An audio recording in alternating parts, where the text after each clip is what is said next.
I've titled this lecture Revolutions, Tyrants, and Wars. It sounds like a terrible title, but that's exactly what it's about.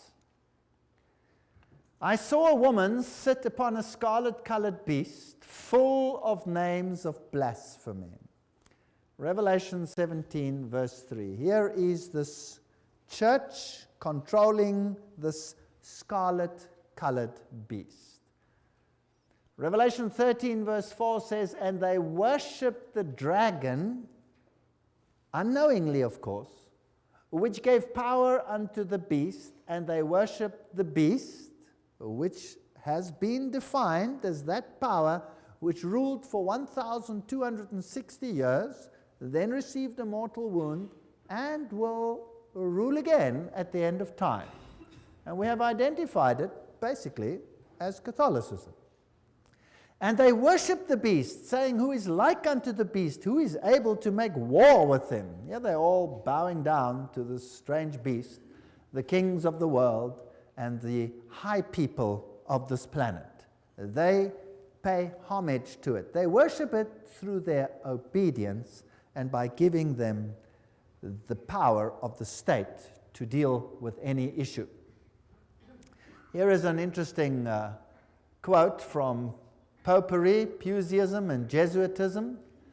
At what then do the Jesuits aim? According to them, they only seek the greater glory of God, but if you examine the facts, you will find that they aim at universal dominion alone.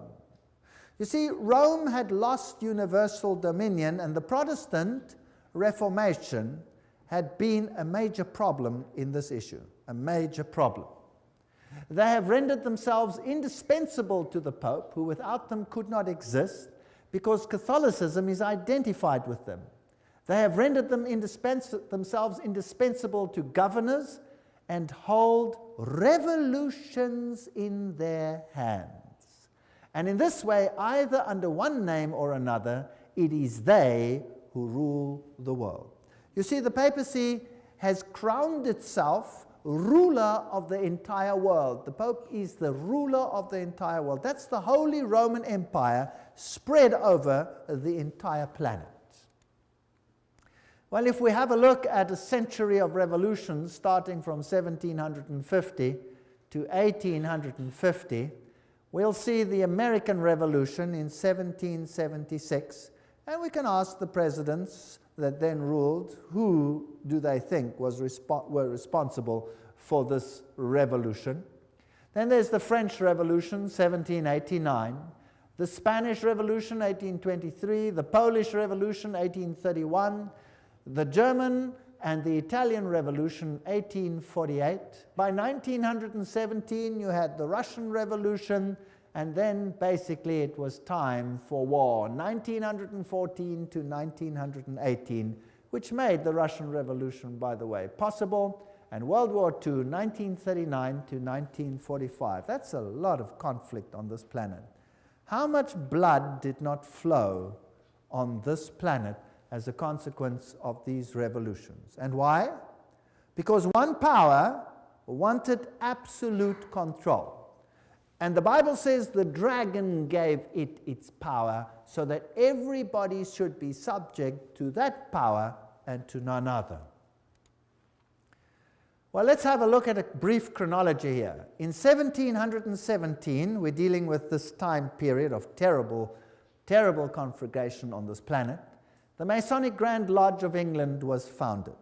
England was a thorn in the flesh. It was a Protestant nation. So a Masonic Grand Lodge is founded to infiltrate this power. 1721, the first Masonic Lodge was founded in France. 1731, Benjamin Franklin was initiated as a Freemason. 1738, the Roman Catholic Church condemns Freemasonry. Now that's a brilliant move. That's called dialectic thinking.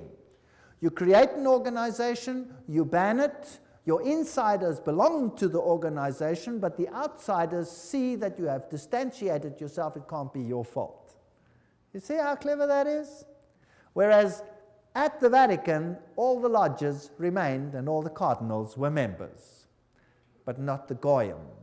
It was to be a Protestant army under the control of the Jesuit order, and we did an entire lecture on that, and you can get it, the one on who's behind the secret societies.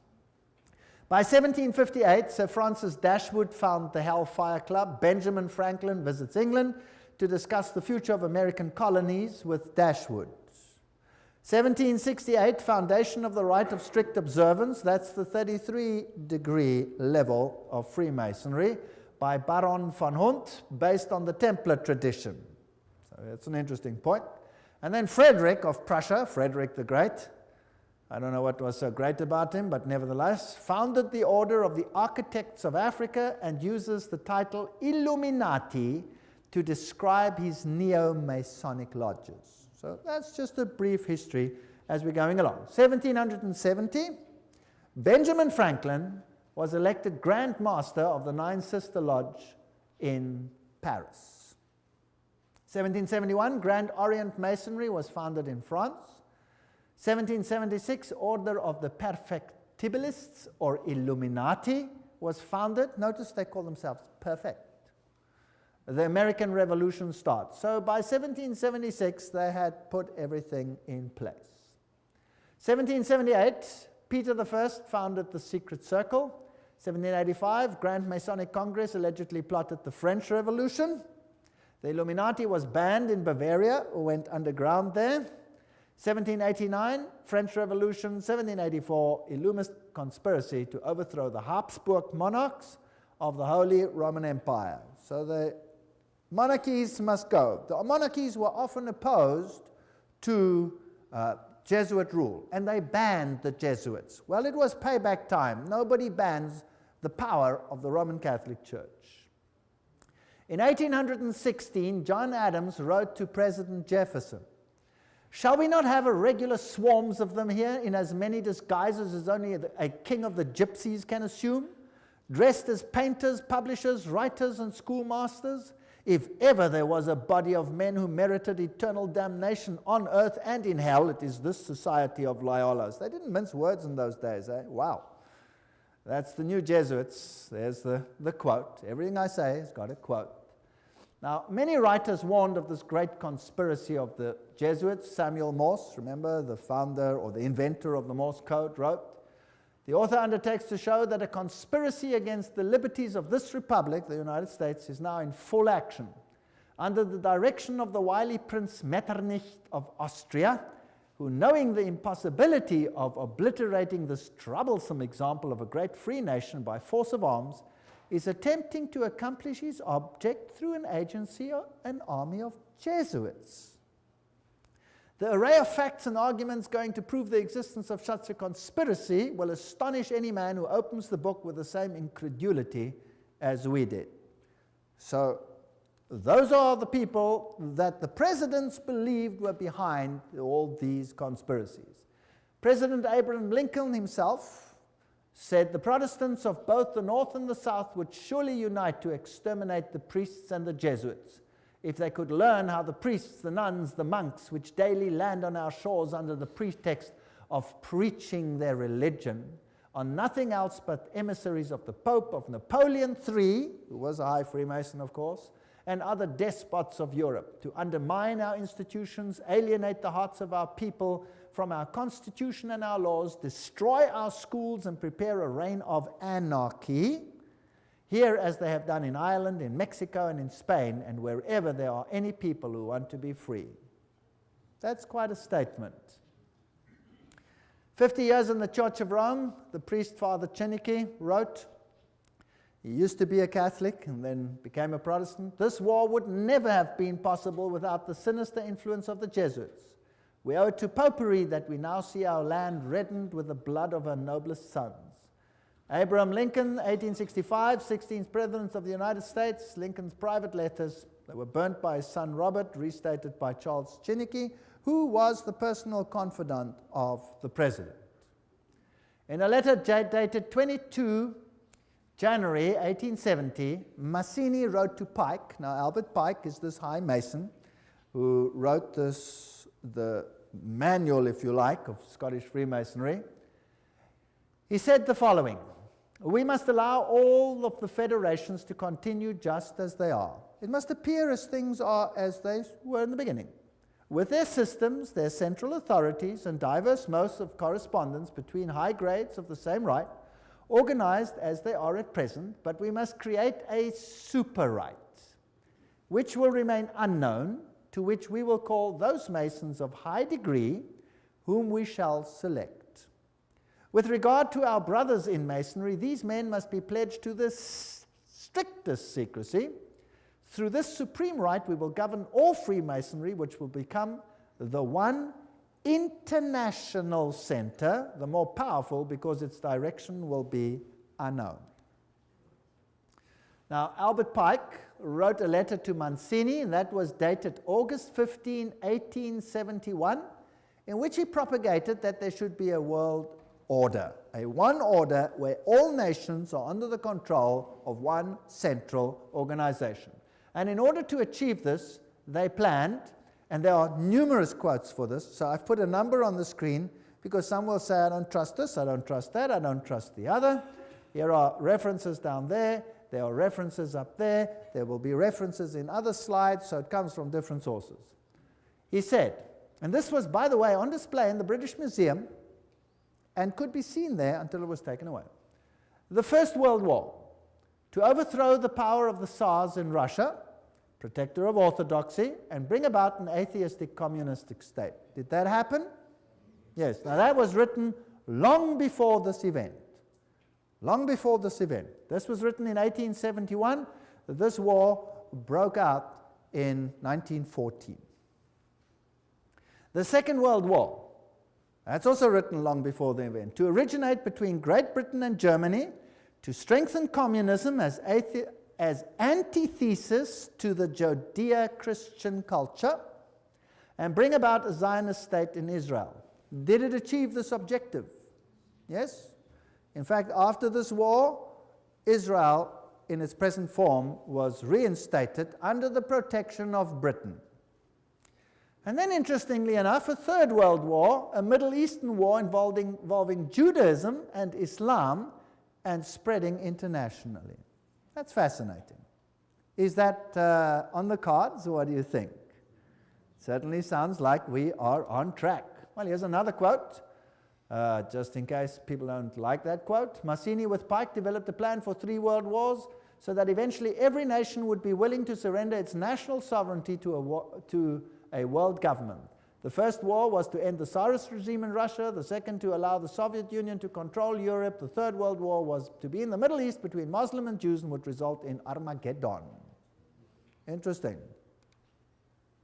Now, how were they going to do it? Let's read what Albert Pike wrote about these wars and how they were going to be unleashed. He wrote, quote, "We shall unleash the nihilist and the atheist," so the destroyer and the atheist, "and we will provoke a formidable social cataclysm which in its horror will show clearly to the nations the effect of absolute atheism. Origin of savagery and the most bloody turmoil. Then everywhere the citizens obliged to defend themselves against the minority of revolutionaries will exterminate these destroyers of civilization, and the multitude, disillusioned with Christianity, will receive the pure light through the universal manifestation of the pure doctrine of Lucifer. The destruction of Christianity and atheism, both conquered and exterminated at the same time." Wow, what a clever plan. So you rub the two systems which you create up against the other. You create atheism as an antithesis to the Judeo-Christian culture. You have these two clash until they rub each other up, and then out of that you will get a new world order where you have a new religion which is far more esoteric and actually honors Satan. Isn't that a rather clever plan? Well, it's very successful. That is why Ordo ab Cao is the verse, if you like, that Freemasonry uses. This is one of their documents, remember, that I photographed in a Masonic lodge. And Weishaupt is the father of Jacobinism. You will remember that we spoke about that in Revelation chapter 11.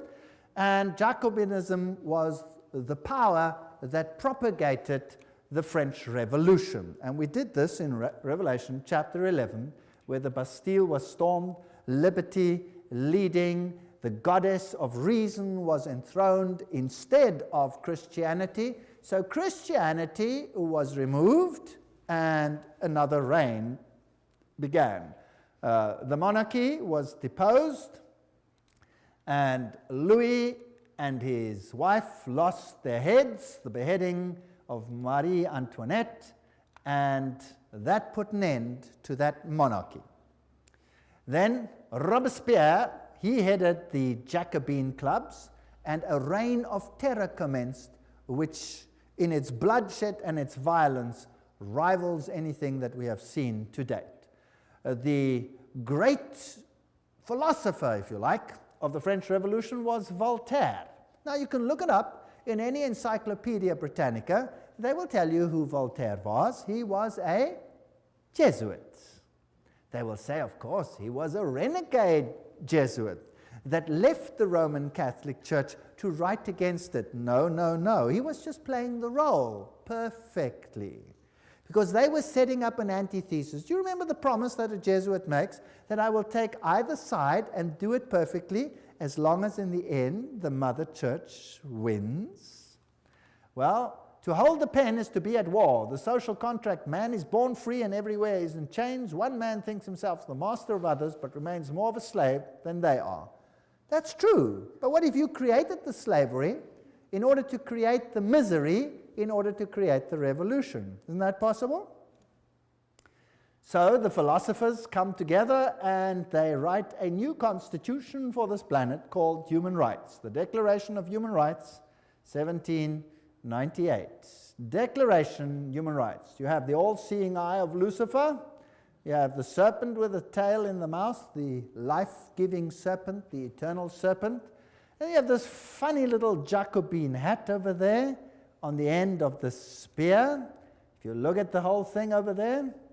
And then you have this bundle of rods tied together, which are called what? Do you remember what they were called? Fasciae. Fasciae. Bundle of rods tied together. And on top of the fasciae, you have this funny little hat, which was the Jacobin hat. And that's what it looked like. There's a better representation of, also known as the Phrygian cap, once worn in ancient Rome by emancipated slaves as a mark of their freedom, and adopted in the Revolution as the red cap of liberty. Well, that's what they tell you. That's for the Goyim. Let me tell you what it really is. There it is. This is the god Mitra. And there he is slaughtering the bull. And he's using a dog, a snake, and a scorpion, which has got hold of the more delicate parts of this bull, and he's destroying him with unclean animals. This is a war against Christ. Now let's have a look on the side. What does his hat look like? It's the Phrygian hat. So this is Mithraism. And Catholicism is Mithraism. Mithraism was the religion of Persia, it was the religion of Rome, and it is the religion of the Roman Catholic Church. There are 7 grades in Mithraism. The highest grade is called Father. And then you got a congregation. Now, who in the Catholic Church has a congregation and is called Father? The priest, right? And he could be a member of various groups, and so can Catholic priests. They can be whatever. They can be Jesuits, they can be Franciscans, they can be Dominicans, they can be members of various other orders as well. So Cyrus the Great was the first one to bring out the Human Rights Charter. Now the mortal wound, as we had discussed it in Revelation chapter 11, just to refresh your memory, 21 February 1798, Pope Pius is dethroned by Napoleon. His ring was torn from his finger and he died in exile. Now think about this. If Napoleon was a Freemason, then he was under control of whom? Of the Jesuit order. So who sent Napoleon to Rome to take the Pope captive? The Jesuit order. Why? Well, I've thought about this a lot. Within the Roman Catholic Church, there are numerous orders, and there has not always existed perfect harmony. In fact, the Jesuit order slowly took control of all the orders. The Knights of Malta, for example, did not lightly give up their power seat, but are now subject to the Jesuits. The Dominicans were at loggerheads with the Jesuits. For example, the papacy took the Inquisition away from the Jesuits and gave it to the Dominicans, which created tremendous tension. And in the French Revolution, it was the Dominican order that was destroyed there, not the Jesuits. They controlled the issue. So there were some issues within the church itself that also had to be sorted out to get complete control of the situation. It was even so that at the Council of Trent, many a Roman Catholic stood up and said, the Word and the Word alone. Don't think that everything in the Catholic Church has always been negative towards the Word. No. And Martin Luther must have made an impact as well. And so there were many that weren't in line. So the church itself needed a purging. And then there was another problem. And this problem was this, that the Reformation had fingered Rome as the Antichrist. Now, if the Reformation fingers Rome as the Antichrist, any move that seems to emanate from Rome will be looked at with what? Suspicion. So why not destroy the papacy, apparently, and then resurrect it with, and at the same time purge it of everything that is contra, and then resurrect it as a final power in complete control of these organizations. Does that make any sense? That would be a neat trick. And then anything that happened thereafter with the weak little papacy over there would be disregarded. It cannot be from them. It must come from elsewhere. That is how secret societies work. They walk behind fronts, behind fronts, behind fronts. So let's see what happened. By 1804, Pius watches Napoleon crown himself emperor. Napoleon then takes the Vatican States, so Rome is diminishing. By 1848, Mazzini attacks Rome, and Pope is exiled, Papal States are gone. So this power is gone. The Protestants literally relaxed, basically. Dangerous thing to do. Berthier takes the Pope captive. Weishaupt and his fellow Jesuits cut off the income to the Vatican by launching and leading the French Revolution, by directing Napoleon's conquest of the Catholic Europe, and by eventually having Napoleon throw Pope Pius VII in jail at Avignon, until he agreed, note, as the price of his release, to re-establish the Jesuit order. It had been banned, even in the Catholic Church, imagine that. So it had worked underground. This Jesuit war, or maybe it had been banned purposefully to make it seem as if there was a war. You never know, because these people are superb liars. But this is history, this is what happened. This Jesuit war on the Vatican was terminated by the Congress of Vienna and by the secret 1822 Treaty of Verona. There's the quote. Everything I say has got a quote. I'm not making anything up. After Pope Pius was released from Napoleon's prison, he formally restored the Jesuit order with a papal bull. Now that is the strongest worded statement that a pope can bring forth. In 1814, and the Pope added in this bull, if any should again attempt to abolish it, the Society of Jesus, he would incur the indignation of Almighty God and of the holy apostles Peter and Paul. So this could have been a ruse, it could have been a game, what could have been real, whatever the situation is, we will never really know until the curtain is removed one day. But religious freedom for all. And revolutionaries take to the streets and do what they feel they have to do.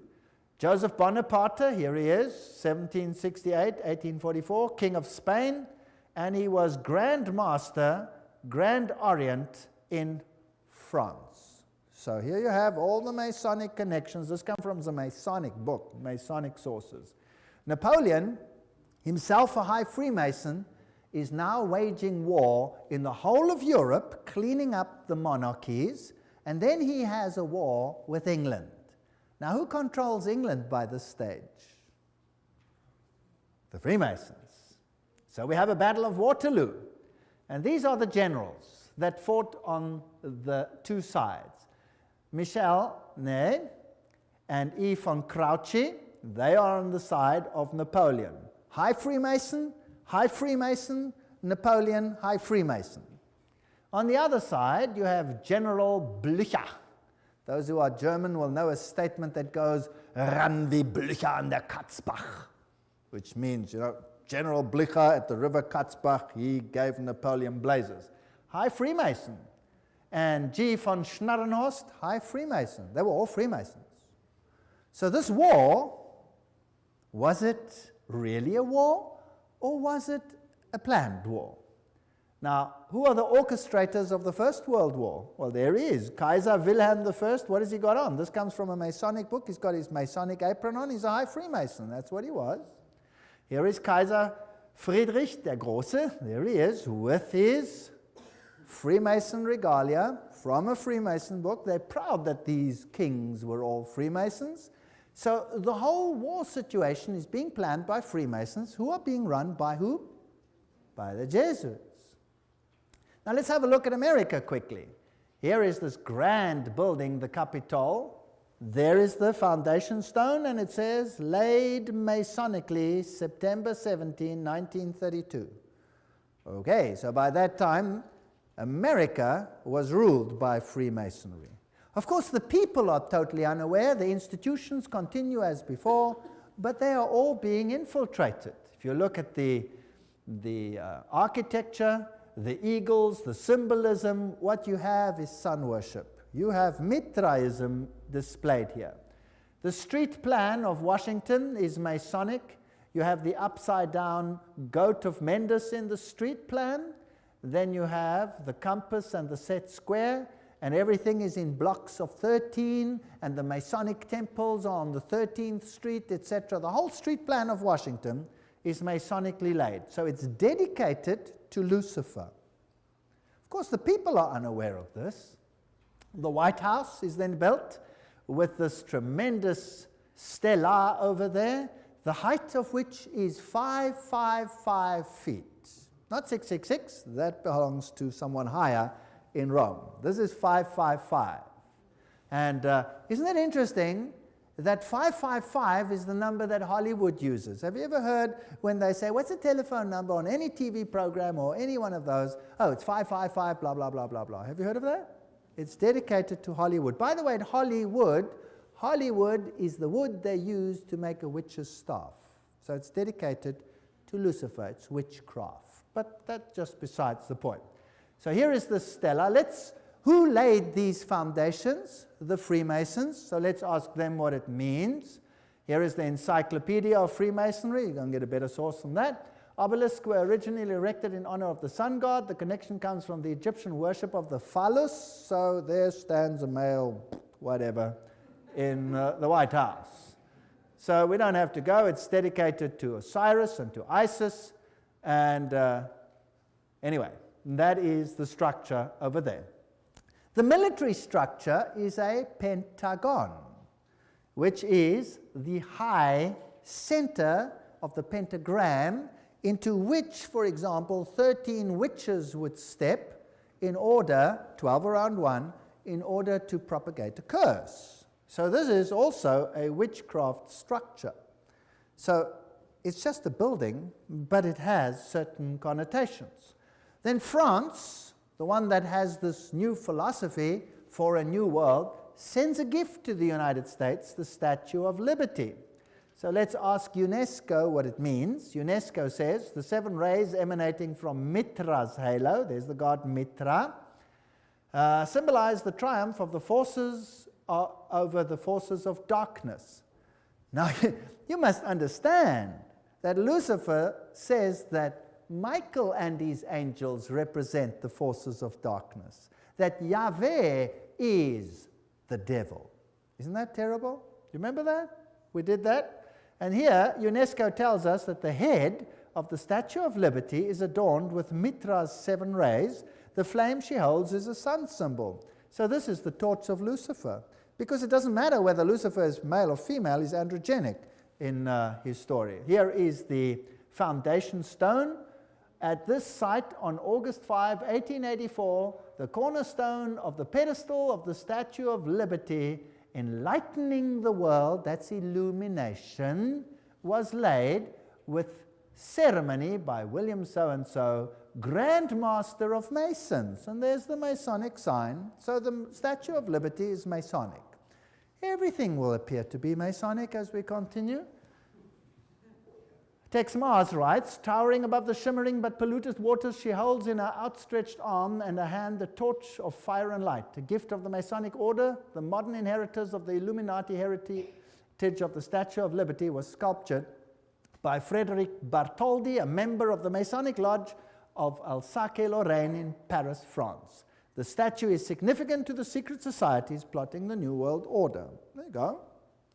Right, by 1854, Pius declared the Immaculate Conception of the Virgin Mary. Now, Mary she's always been there in Roman Catholicism, but now Mary is being placed into the very center and legitimized as the Mother of God and as an entity in heaven. In 1869, Pius summons the First Vatican Council, and in 1870, the Dogma of Papal Infallibility is published. Now we have another God on earth.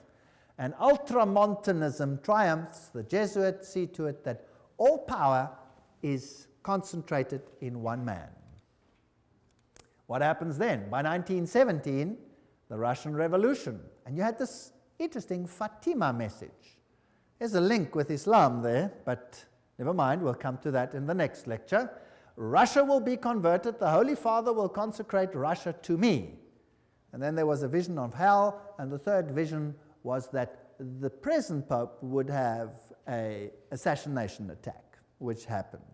Now, it's not too difficult if you've planned all these things from the beginning to say what will happen. You see? Not too difficult. Now, let's have a look at the parallels between the Jesuit French and the Russian revolutions. They worked like this. Both revolutions were based on communist writings of Freemasons, Voltaire, Marx. The Jesuits perfected communism on their reductions in Paraguay. So in Paraguay, they tested whether this would work or not and perfected it there. Both revolutions plundered the state churches. Both revolutions ended the monarchies. Both the Bourbon and the Romanov dynasties had expelled the Jesuits. Both of them were gone. They weren't going to take this chance again. Both revolutions produced republics in form, but absolute monarchies in power, controlled behind the scenes by the people that were now in control. Both revolutions declared atheism as the religion of the state. Both revolutions carried out a reign of terror by an inquisitional secret police. And boy, was that some reign of terror. Millions died. Stalin is personally responsible for the death of millions of people. Both revolutions resulted in military dictators responsible for the elimination of dissenters. Exactly the same pattern. If it works once, why not use it again? The lesson learned on these Platonic republics there in Paraguay provided the groundwork for Marx's Communist Manifesto, by which every nation on earth would be reduced to granny reductions, thereby destroying the white Protestant middle classes while restoring the communal feudalism of the papal Caesar's dark ages. That's just a quote. Well, it's a bit sharp, but it more or less sums it up. So Karl Marx, by 1844, wrote the Communist Manifesto. That's when he wrote it. That's when it was published, 1848. By 1928, Papal Nuncio in Germany leads the Catholic powerful center party to the right and helps skyrocket Adolf Hitler to power. Now, who's Adolf Hitler? By 1929, Pius disbands the Catholic Party. It's done its job, and people are ready to vote. And in the same year, he crowns himself sovereign ruler of the world. What arrogance. Now the Pope is sovereign ruler of the world. In the same year, he signs the documents. Now a ruler has to have a country, and he gets his papal state back, the smallest state in the world. And the papacy now again qualifies as a political entity. Now, it had been dead, it was no longer a political entity, so the beast was mortally wounded, and now it gets its power back, and now it qualifies as a beast again. Its wound was healed, isn't that correct? That's why the San Francisco Chronicle, almost quoting the Bible, says that while they signed this document, the wound was healed in this display. Now we're ready for war. 1934. In Yugoslavia, an organization called the Ustashi is formed. What a disgusting organization. Founded, and they assassinate King Alexander of Yugoslavia. Now the Ustashi is a military organization with basically Nazi features, and they slaughtered the Serbs. They slaughtered the Orthodox people and forced them to become Catholic or to die. One of the two. And nothing is ever said about this tremendous slaughter that took place over here. 1941, Croatia declares itself independent, and the slaughter begins. This is the man who is now Pope, Cardinal Secretary of State, Eugenio Pacelli. There is his family, all of them Masonic connection, and of course, they have the Banco di Romano at their disposal with Rothschild money. This man, does he have Masonic features? Yes. Here he is at his election. His cell number was 13, a very important number in Freemasonry. There he is in the Masonic triangle stamp that they produced. There he is with the Masonic sign, just as Anthony Sayer had it, and something else. From then on, the papacy wore the ephod, the little plaque that was also worn by the priests of Israel. Now, let's ask Albert Mackey, a 33-degree Freemason, to quote to us what this means. He says, "The Grand High Priest of the Royal Arch Freemasonry from 1859, 1865 in the USA states in his standard work," this is him, states that the High Priest of the Royal Arch officially wears the ephod. So who's the High Priest of Freemasonry? And there he is, the Pope. Well, Pacelli visited the United States and conversed with this man, President F.D. Roosevelt. Now this is a lodge picture which should never probably have been released, and they're probably very upset that it has been released, but it shows Roosevelt in his full Masonic regalia. And there it shows him with his fez on his head, and he's receiving a Masonic handshake. Note the Masonic handshake.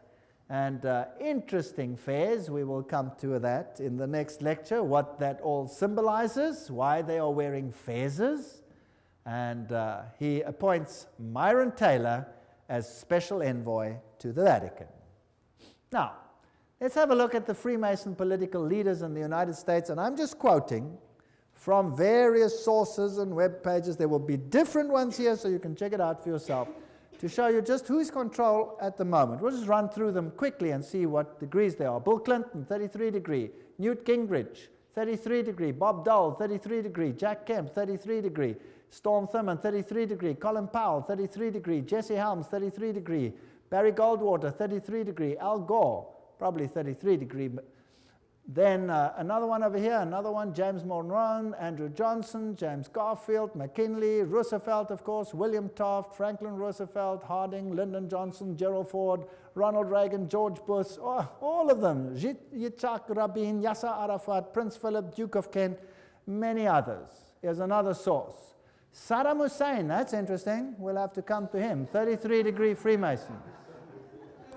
Tony Blair, 33 degree. Gerhard Schröder, Prime Minister of Germany, if you like, President, 33 degree. Benjamin Netanyahu, 33.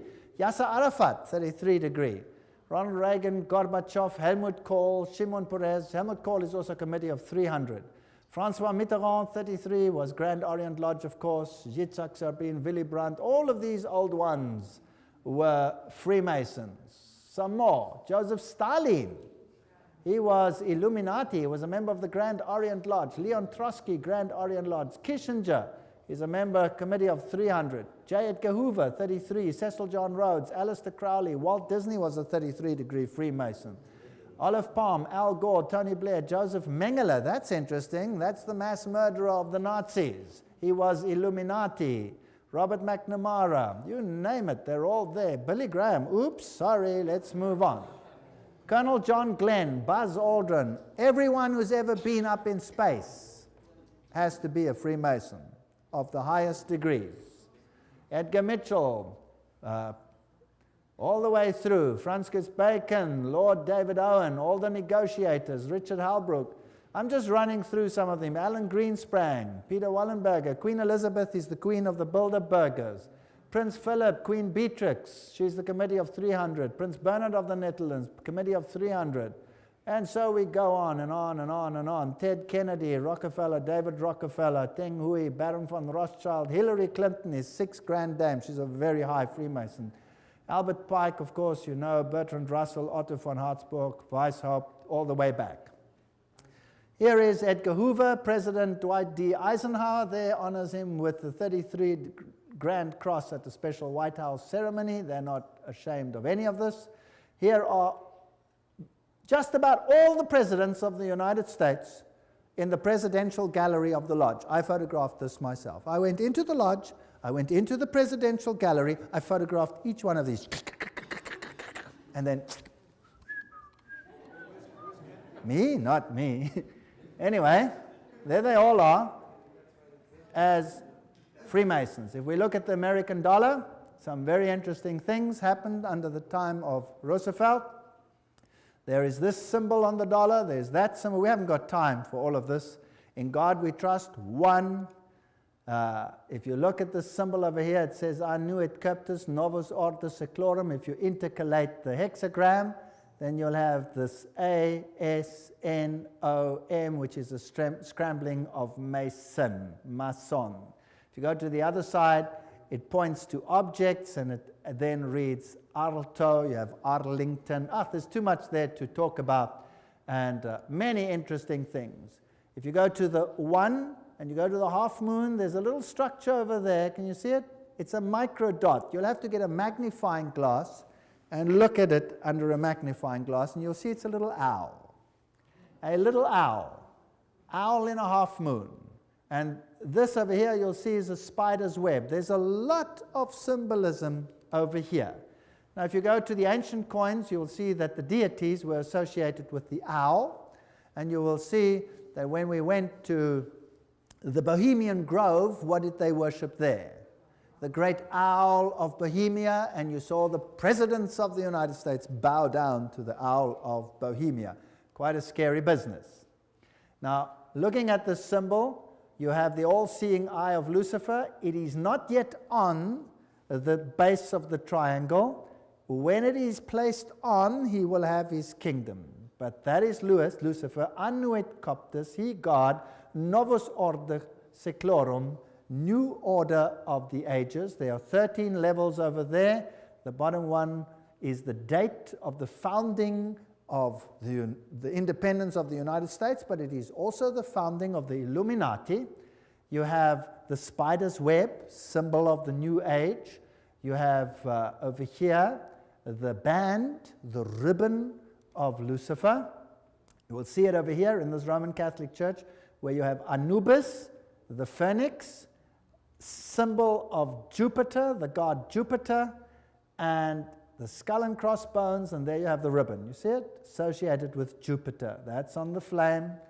And all of these symbols tell us one interesting story. On the other side, you have this symbol. There are 9 feathers. There are 13 spears. There are 13 leaves. There are 13 pentagrams. shaped in the form of a hexagram. You have the eagle. You have this statement over here, a pluribus unum, out of many one. We're going to reunite all nations. So that's the symbolism of a new world order on the dollar. The world is going to be united under one central government, and that government is going to be in control of Lucifer, not Jesus Christ. Although Jesus Christ, of course, knows about it, permits it, and is ultimately in control. He tells us ahead of time that this is going to happen. And then the end of the story is that Jesus will reign on this planet.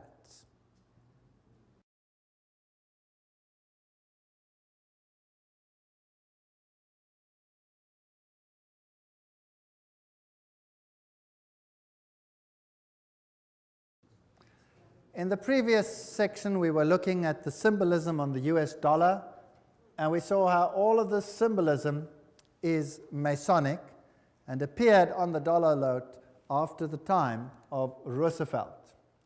Revelation 13:11, and I saw another beast coming up out of the earth, and it had 2 horns like a lamb, and he spoke like a dragon. We're going to deal with this prophecy in detail in another lecture. It exercises all the authority of the first beast, which we will find will be Roman Catholicism before it, and causes the earth and those that dwell in it to worship the first beast whose deadly wound was healed. So here was now a Protestant ally that would enforce papal doctrines. But that's in another lecture, complete lecture, called Two Beasts Become Friends. If we look at the architecture even, it is interesting. That is St. Peter's. That is the Capitol building. The architecture is identical. Of course, the building itself was designed, the American one, by Freemasonry. And Freemasonry is in control by whom? The Jesuit order. Now let's have a look at some of the symbolism over there and some of the interesting issues. We are now ready for the Second World War, and the 3 main role players of the Allies are this man over here, Winston Churchill, and he was a what? 33-degree Freemason. We saw Roosevelt in his full Masonic regalia. He was a 32 or 33-degree Freemason. And then we have Stalin, who was, of course, Grand Orient member, so 33-degree Freemason. They're all on one side. Extract from a report by Ambassador Harriman in Moscow to the State Department, June 30, 1944. Stalin paid tribute to the assistance rendered by the United States to Soviet industry before and during the war.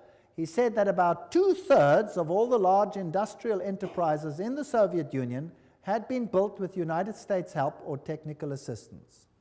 The other third had been Britain. So who built the USSR? Who built it? The West. The West financed it and built it.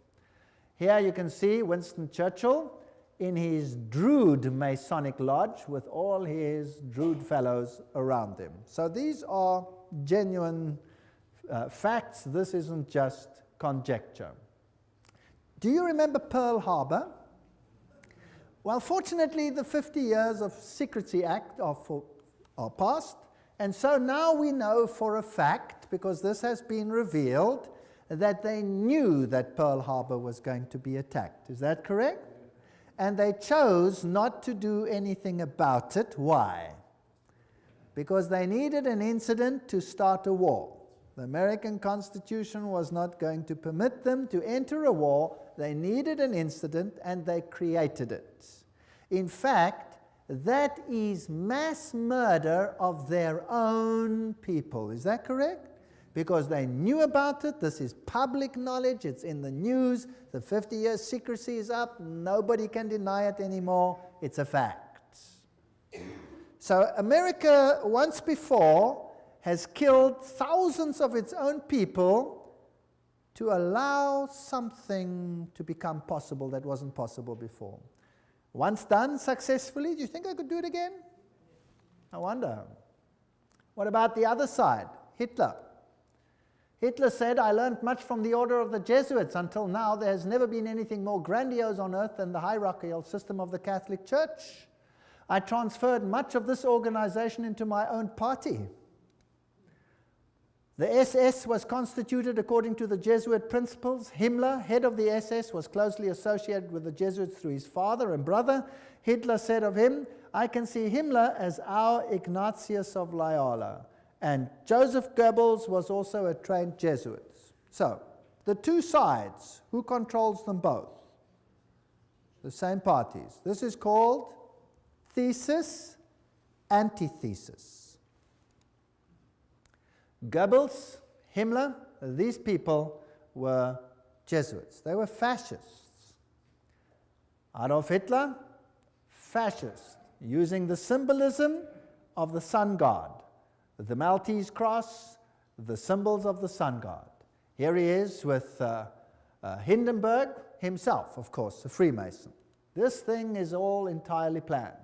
Gaining the youth on his side. One of the principal Catholic personalities to help Hitler to power was Franz von Papen. And Franz von Papen, of course, leader of the Catholic Party, helped to skyrocket Hitler to power. So the Catholic Church skyrocketed Hitler to power. And these are posed pictures. They have Masonic meaning, but we'll get to that later. The Reichsadler, chosen as the symbol, Masonic symbol. And the supposed happy alliance in the beginning, which then deteriorates. Here you see the salute with the Masonic activities associated with it.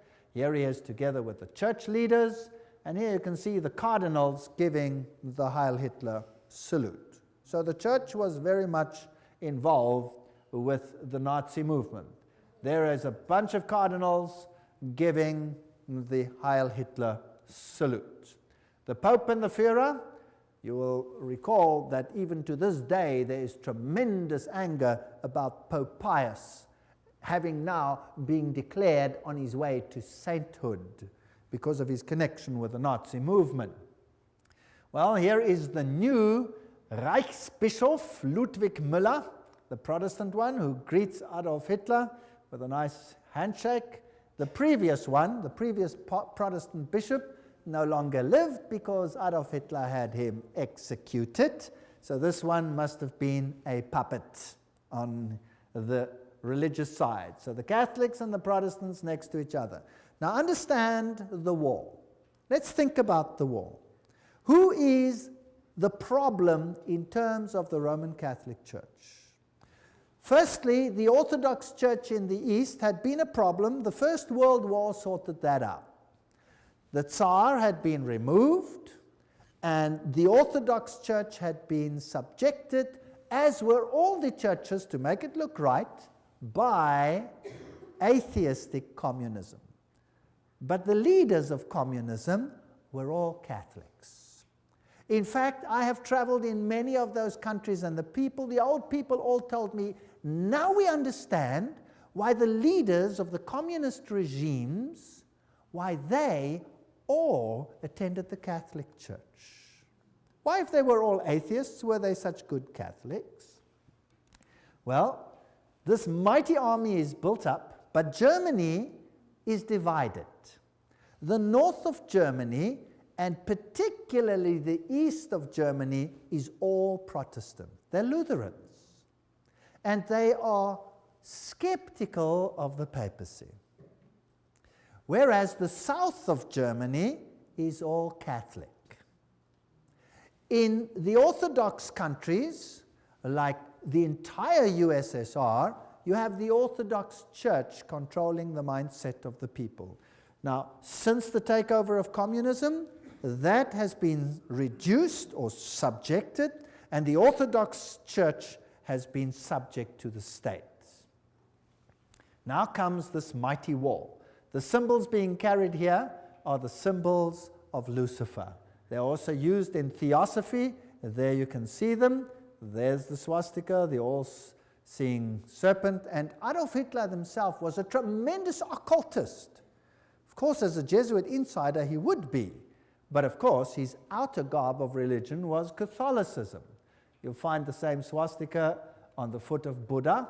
And, as I recall, as I told you before, it was a Jesuit priest, Father Stempfler, not Hitler, who really wrote Mein Kampf. So a Jesuit wrote the book. The SS has the same symbols as the Skull and Bones people. The skull with the crossbone, meine Ehre, heißt Treue.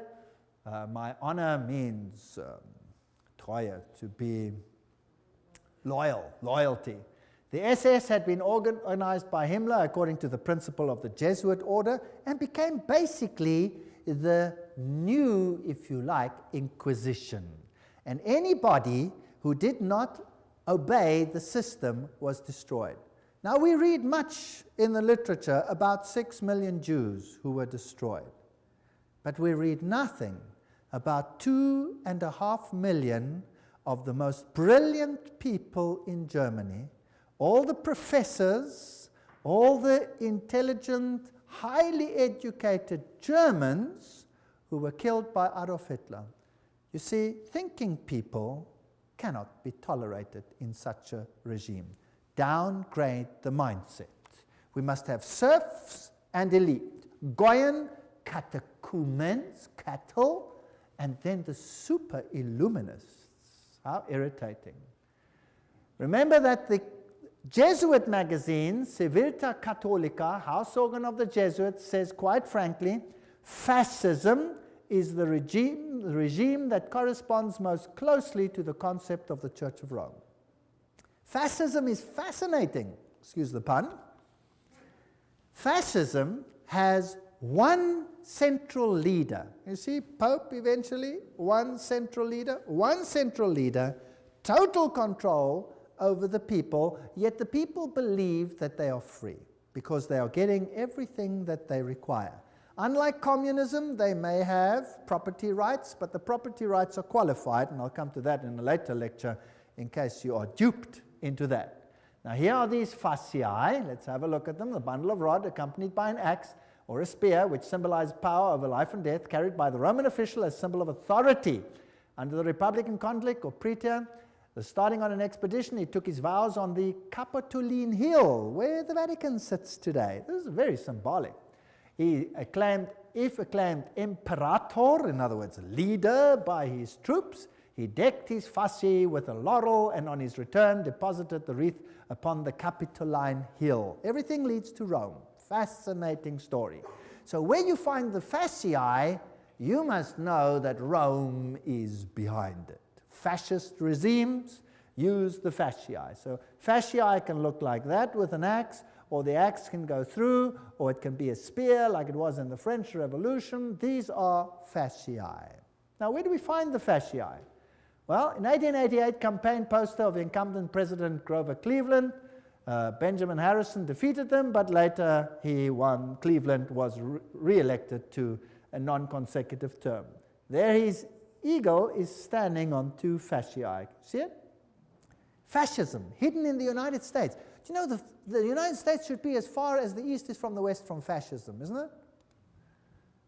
Well, isn't that fascinating? The US Capitol building, if you go right to the tippy-toppy, that's what you have. Fasciae, fasciae, fasciae, fasciae. So the United States eventually is going to become a fascist state.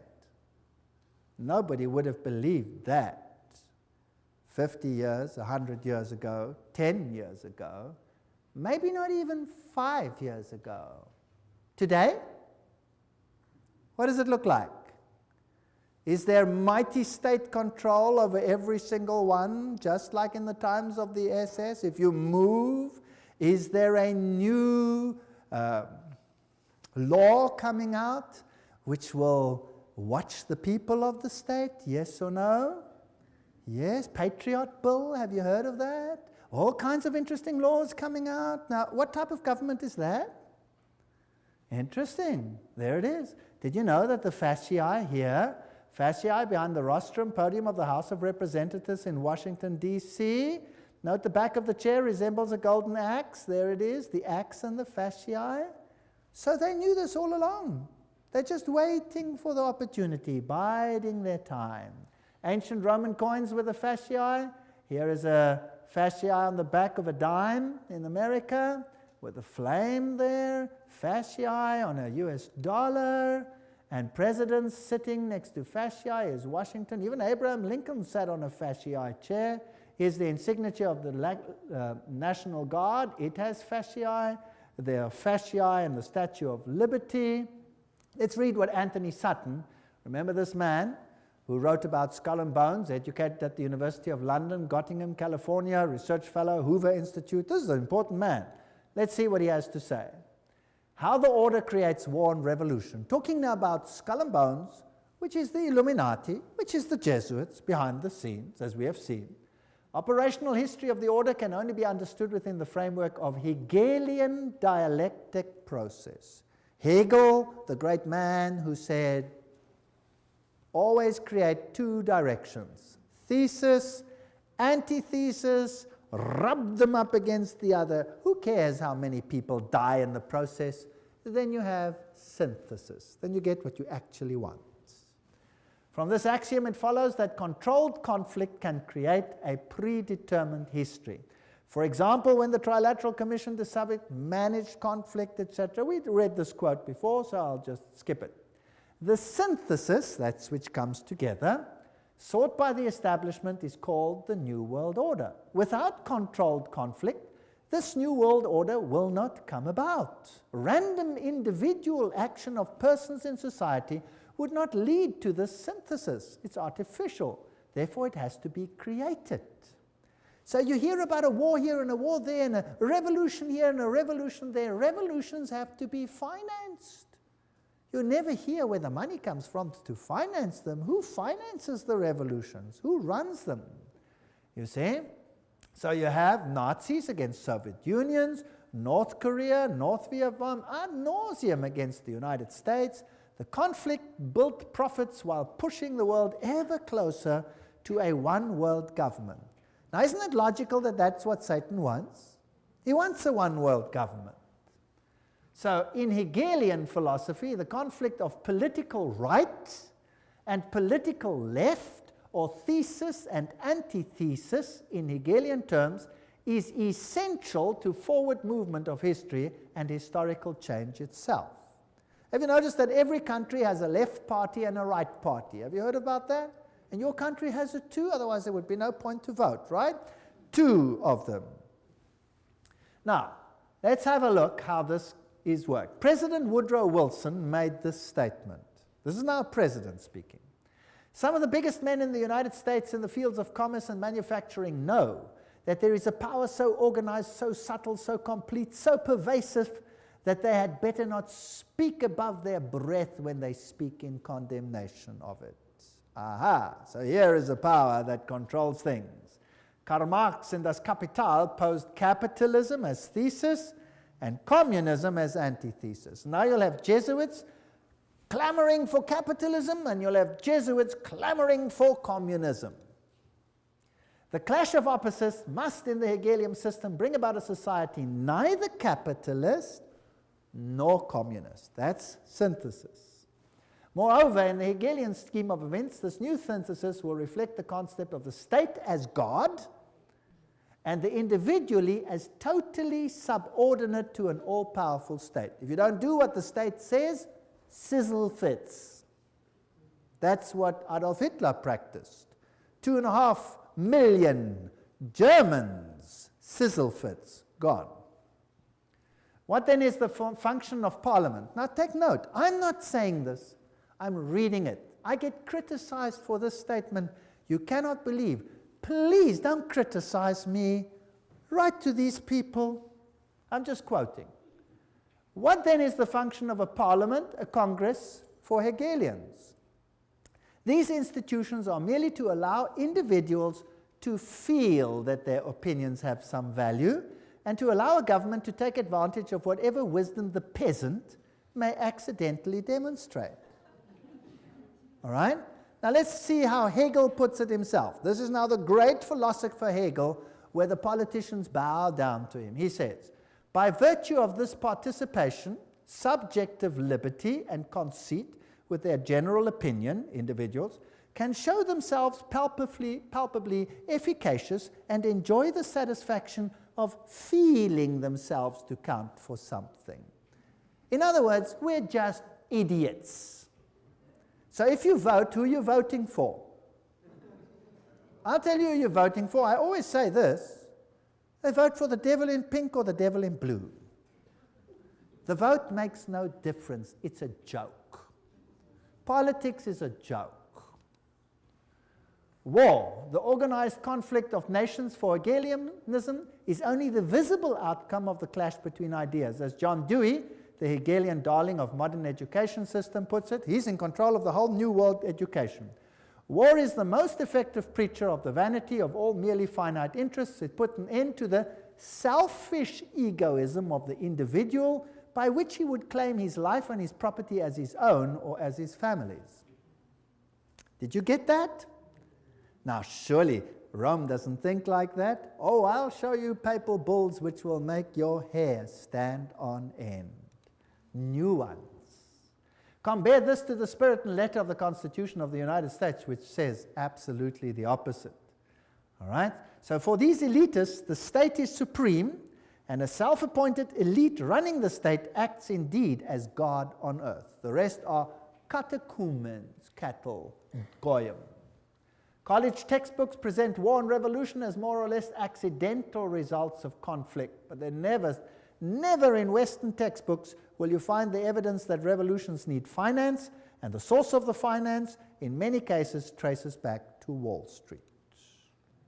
Operational vehicles for conflict creation, the key to modern history is in these facts. The elitists have close working relations with both Marxists and Nazis. They play on both sides because what they have created is just a game.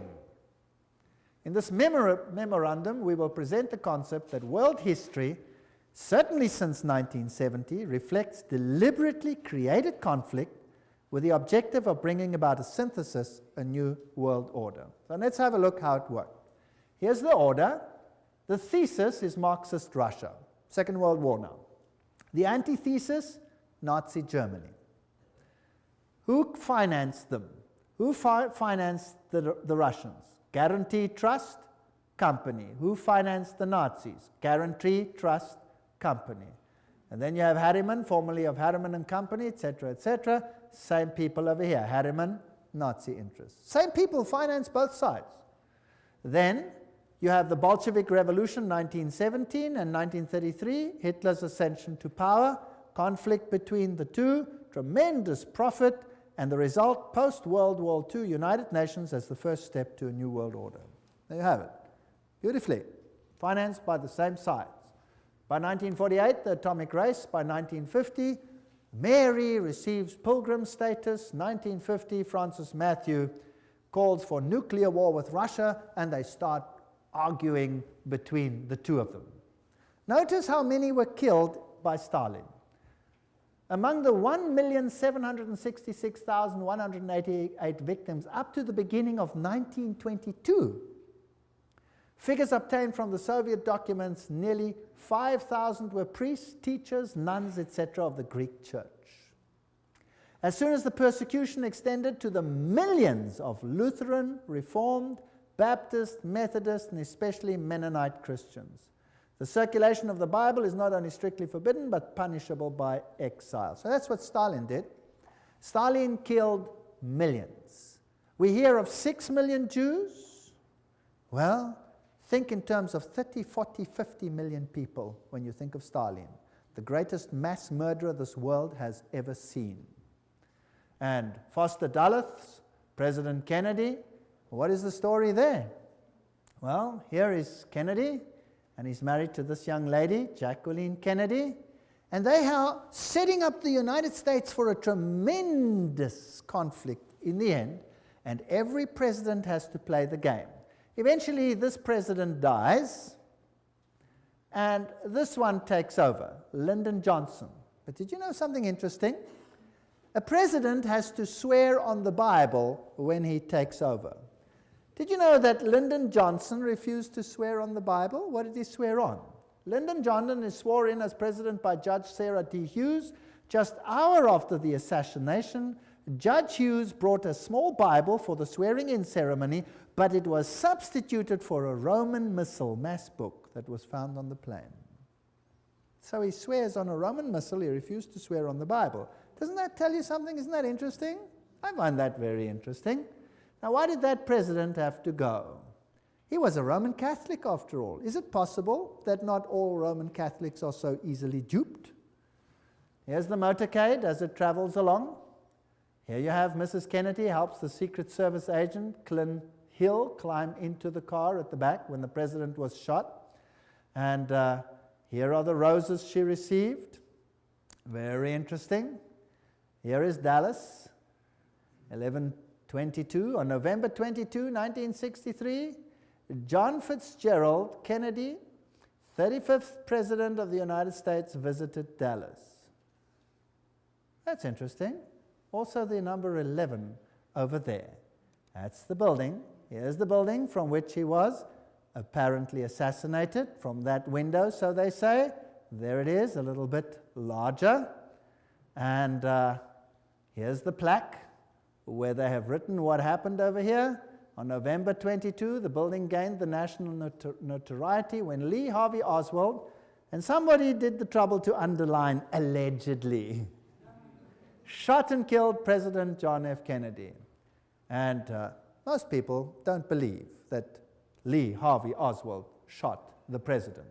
The president's car came down the street. That tree was not yet there and was apparently shot from that window over there. And it happened approximately where I'm standing relative to this picture. Now notice as he comes down here, he's traveling on this side of the road. And imagine hordes of people standing on either side. And here is a little uphill. And when you go further into the hall over here, there was a picket fence. And if you looked from the picket fence, you could look down onto the street. And apparently, when the shots were fired, over 100 people, including the police, didn't run this way, but ran up this embankment towards the picket fence. Now, why did they run to the front of the president and not from behind the president? Apparently, they say, Lee Harvey Oswald shot him from behind, and he was the only one who shot, and he shot from behind, and he hit him over here. A very, very fantastic shot, by the way, if it is so. It only has a little problem. The president's head didn't go forward, it went backwards, and it hit him here in the throat.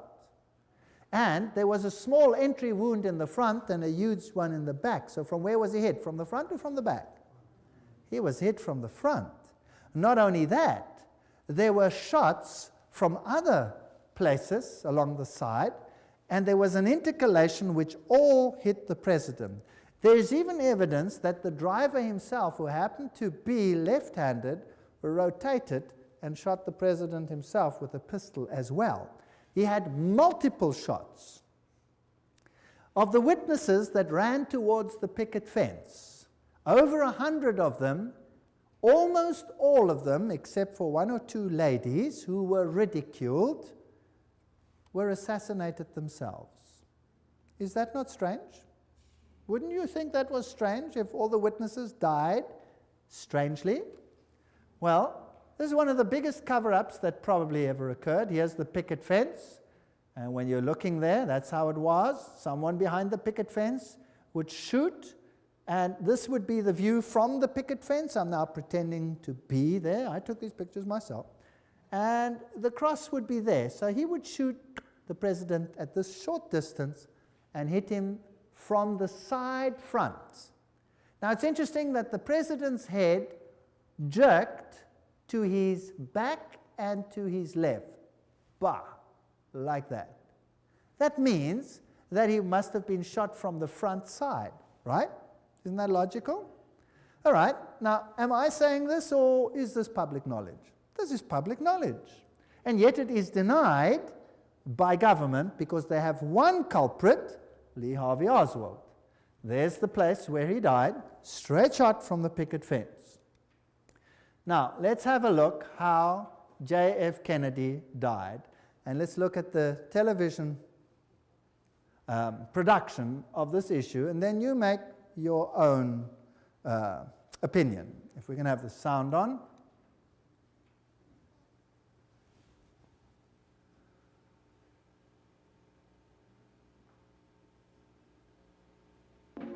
Let's go back to that day in Dallas. The day was November 22nd, the time shortly before noon. At first, the crowds were thick, but as the motorcade approached Dealey Plaza, it was here that the motorcade violated the Secret Service's own rules. As the car turned, it slowed from 40 miles an hour to 7. It was precisely then that gunshots blasted out. For 6 seconds, the occupants of Kennedy's car were struck by bullets. Kennedy grasped for his throat. He grabs for his throat. Kennedy's head exploded, driven with great force backwards and to the left. Then and only then did the president's car accelerate and speed off. Lyndon Johnson, the new president, ordered a federal commission to investigate the crime. The Warren Commission had given us the official version. Lee Harvey Oswald had acted alone. But if all 3 shots had come from behind, then why did the president's head fly backwards? Why did so many people, including policemen, run not towards the book depository where Oswald was, but towards the picket fence? If the Warren Commission was right, why did so many witnesses claim to see something completely different from the official report? As many as 177 people died simply for knowing too much. The moment Kennedy was killed, a massive cover-up went into operation. Witnesses were threatened, and many were killed. Bill Hill interviewed immediately afterwards. Shots rang out, and he grabbed his chair. There was an interval, and then 3 or 4 more shots rang out. By that time, the motorcade had sped away. With us now is Gene Hill. He was closer to the president's car than anyone else at the time of the shooting. Ms. Hill is a Dallas grade school teacher and has feared for her life for the last 29 years. I understand that 2 men claiming to be Secret Service agents interrogated you after the assassination. What were you asked? They asked me what I had seen. I told them that I'd seen the president hit, that I saw a shooter from the knoll, and that I'd heard 4 to 6 shots. But they told me I didn't hear but 3 shots. Were you ever interviewed by the Warren Commission? Oh, yes. I was interviewed by Arlen Specter, who, well, he tried very hard to discredit everything I said. He accused me of all kinds of things, from like a shabby marital affair to seeking publicity to just downright lying. We found the real facts, and certainly no one in the intervening 25 years has disproved our basic conclusions. It was Specter who came up with the so-called magic bullet theory, which tracks 1 bullet going through both Kennedy and Texas Governor John Connally. The bullet was later discovered virtually intact on Connally's hospital stretcher. The truth, had it been known, had it come out, would have revealed there was a conspiracy. Conspiracy to kill the president needed a scapegoat, a patsy, someone who would take the blame. There were many things you weren't supposed to see, like the paraffin test given to Oswald. It proved conclusively that Oswald had not fired a rifle that day, or the spy camera found in Oswald's possessions, issued to him by the U.S. government, or Oswald's letter to a Mr. Hunt, requesting his next assignment. The only Hunt we know of in this case is Howard Hunt of the CIA, who shared the same office with Oswald in New Orleans. The office belonged to Guy Bannister, formerly with the FBI. Not only was this address on Oswald's supposedly pro-Castro leaflets, but the account Oswald used to print the leaflets belonged to the CIA. Howard Hunt with the CIA, Guy Bannister with the FBI, and Lee Harvey Oswald, all in the same office.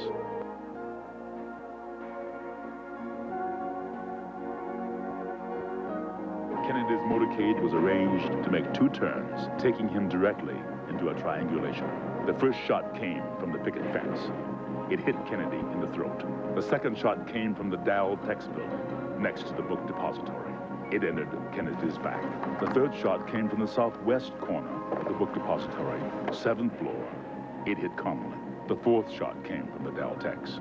It narrowly missed, hit the curb, wounding a bystander. The 5th and 6th shots were fired almost simultaneously, from the depository and from the picket fence. Both hit Kennedy in the head, one from above, moving him forward. Then, an instant later, one from the front, tossing him back.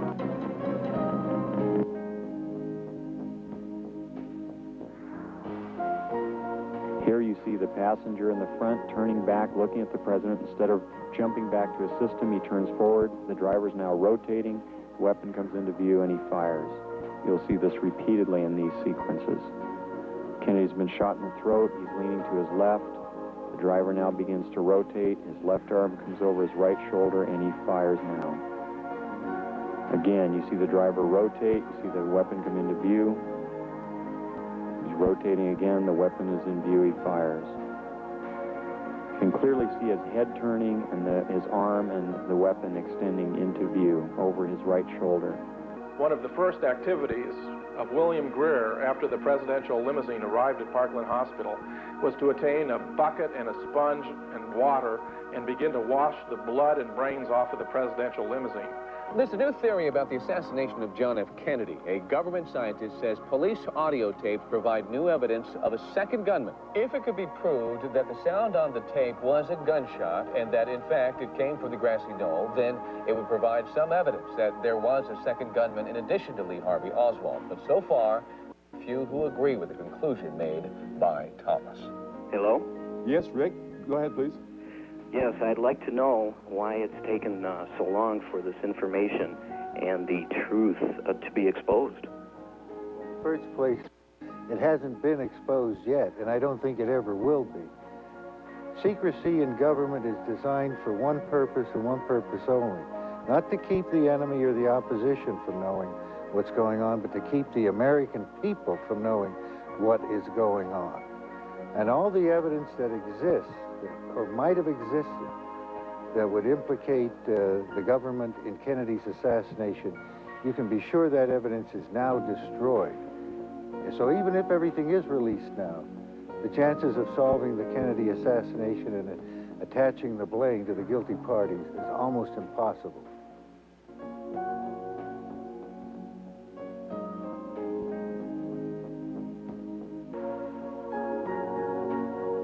Kennedy was changing the status quo. He decided he could no longer trust the CIA. He was transferring covert operations directly to the Joint Chiefs of Staff. Shortly after that, he fired Allen Dulles, who had been the Director of Central Intelligence since 1953. Kennedy continued to make enemies as he pulled back from world confrontation. He ordered U.S. troops out of Vietnam. This was an incident that took place. Well, you saw that driver rotate, if you could see it. It was very difficult. You could see his head go back. You could see all these things.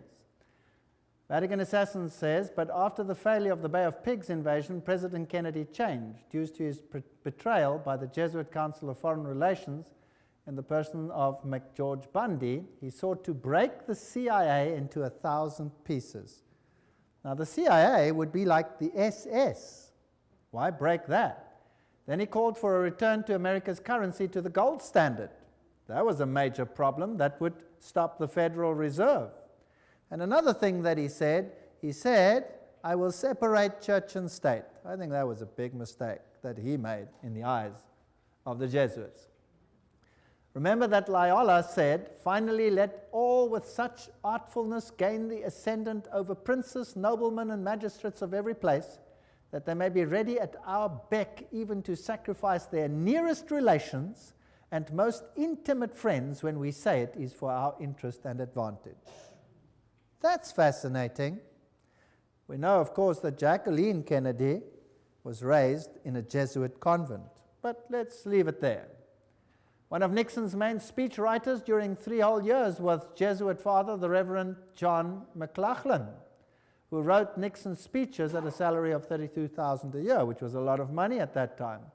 And the next presidents, one of the next ones, Gerald Ford, there's his own signature, 33-degree Freemason. I took this picture myself in the Masonic Lodge. There he signs it, 33-degree Freemason. These people are not who they say they are. And when we look at him, and we look at these handshakes that they have, and the Holy Alliance between the papacy and the United States of America. This is, by the way, a signal picture. And Reagan appointed this man to be representative to the Vatican. So by 1987, Pope John Paul visits the United States. President Reagan meets him and he says, As you exhort us, we will listen. This is not separation of church and state.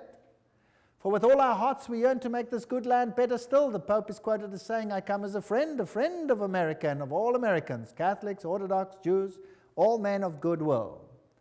Well, interesting. Here he is together. This, by the way, also a Masonic signal picture, but we won't go into the details. That's also a Masonic signal picture. We won't go into those details. How do they plan their trips? Let's ask them. Here's Ronald Reagan planning his trip to this president of Russia. And then in September, Gorbachev proposed a pre-summit meeting in Reykjavik, Iceland. Washington agreed. The astrologer fixed the time and the date of departure, and at 9:45 on October the 9th, Reagan flew to Reykjavik. For instance, if you have very bad Saturn, you should cultivate Jupiter so that... Wow. He's now acting like Nebuchadnezzar. Let's call the astrologers to tell us when this meeting should take place. You know, the 11th is a very important date. Presidents die on it. Buildings collapse on it. It's very interesting. My Pope, Pope Paul II, I confirm for you as the Pope of my secret, the Pope about whom I spoke to the children during the apparitions, the Pope of my love and my sorrow. This is what Mary apparently said to the children at Fatima. This is the Pope of the secret, or this is the Mary predicted that he would have an assassination, this Pope, and the modern channels through Father Gobi say that this is the Pope of the promise. Well, Malachi Martin, in The Keys of This Blood, this is a pontifical work, writes, clearly the new agenda, heaven's agenda, the grand design of God for a new world order had begun. And Pope John Paul would stride now in the arena of the millennium endgame as something more than a geopolitical giant of his age. He was and remains the serene and confident servant of the grand design. There's another Masonic language. He's going to be the head honcho, the main man. All this bloodshed, all these wars. In Germany, what happened? What did the war do in Germany, the Second World War? In Germany, the north of Germany was devastated. It was firebombed, which was illegal according to all conventions. They threw fire bombs on the north of Germany. Hamburg was gutted by fire bombs. Now, fire bombs don't just destroy military targets. What do they destroy? They burn human beings alive. So it was targeted to destroy the people. And then East Germany, the entire Protestant conclave was cut out and handed over to Soviet Russia for 2 generations of enforced atheism. Today there's no Protestant left anymore. Protestantism has been destroyed. The Orthodox Church has been subjugated. All of them are subject to Rome. Millions of Serbians died. Millions. It has been a slaughter in the last centuries such as this world has not seen. Why? To gain full control of the world. Here is Gerard Newkirk states, over the last 2 decades, in particular during the Reagan years and the last 2 with George W., the United States is looking less like a democracy and more like a highly evolved fascist creature. Isn't that interesting? I'm not saying this, I'm just reading it. Devoid of the idiosyncrasies and shortcomings of its progenitors where they practiced this, this form of fascism has a propaganda machine that is arguably the most efficient the world has ever seen. We are in an interesting time frame. And here you see George Bush with the Pope. Here you see the Prime Minister of England with the Pope. All these 1,000 points of light. 33-degree Freemason, skull and bones member, Illuminatist. 33-degree Freemason with the Pope. And now let's have a look at this picture. Here is President George W. Bush with the Pope under the picture of Ignatius Loyola. Who's going to be the great spiritual leader of the New World Order? Please note this picture. The Pope sits on the altar of Chorazim. This is when he visited Jerusalem and Israel recently. Israel. The backdrop depicts Christ with an open book that reads, "Love your enemies, I will come soon." What else do you see on his throne? An upside down cross. There's the Pope too with an upside down cross, symbol of Lucifer's victory over Jesus. This is a sad state of affairs, and we looked at the teachings of Illuminism, we looked at the teachings of the Masonic order, of the secret societies, and we saw that Lucifer was their god. They said so themselves. And what do we have to do? Come out of her, my people, that you not be partakers of her sins. I believe that we are on the threshold of history. I believe that the final events are unfolding. And I believe that we need have no fear, because God said that He would give them the opportunity to show their true colors. The final apostasy against God will end in the greatest victory the universe has ever seen, and the kingdom of God will soon be ushered in. If you thought that this was long in the future, I have news for you. It is at the door. Jesus is coming soon. Thank you.